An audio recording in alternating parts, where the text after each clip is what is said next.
আসসালামু আলাইকুম সবাই। আজকে আমি আমার বাবা মার সাথে ঘুরতে গিয়েছিলাম।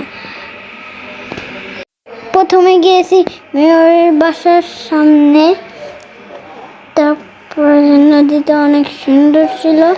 তো এই জায়গায় আমরা অনেকক্ষণ ছিলাম, অনেক সুন্দর একটা জায়গা। আমরা অনেক এখানে ছবি তুলেছি, আর এখানে অনেক ভালো বাতাস। এবার আমরা উপশহরে যাওয়ার জন্য রওনা দিলাম।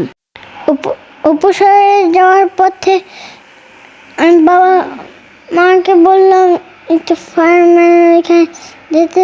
তারপরে বাবা মা আমাকে ভিতরে নিয়ে গেল আর বাইকটা উঠাইলো আর ছবি তুললো। তারপরে ফায়ার ট্রাকের পিছনে নিয়ে তারপরে উপশহরে নিয়ে যায় নাই, তারপরে ব্রিজে নিয়ে গিয়েছে। তারপরে আমি অনেক মজা পেয়েছি। তারপরে বাবা বলে ওইখানে চলো, তারপরে গিয়েছি। তারপরে হুন্ডাতে উঠলাম। তারপরে উপশহরে গিয়ে শুইলাম একটু হুন্ডাতে, আর তারপরে উঠলাম।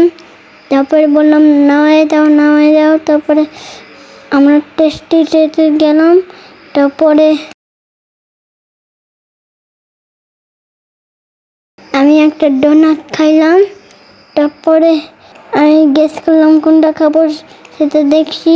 তারপরে আমি খুঁজে পাচ্ছিলাম না, আমি কমলাটা না খেয়ে হোয়াইটটা খেয়েছি।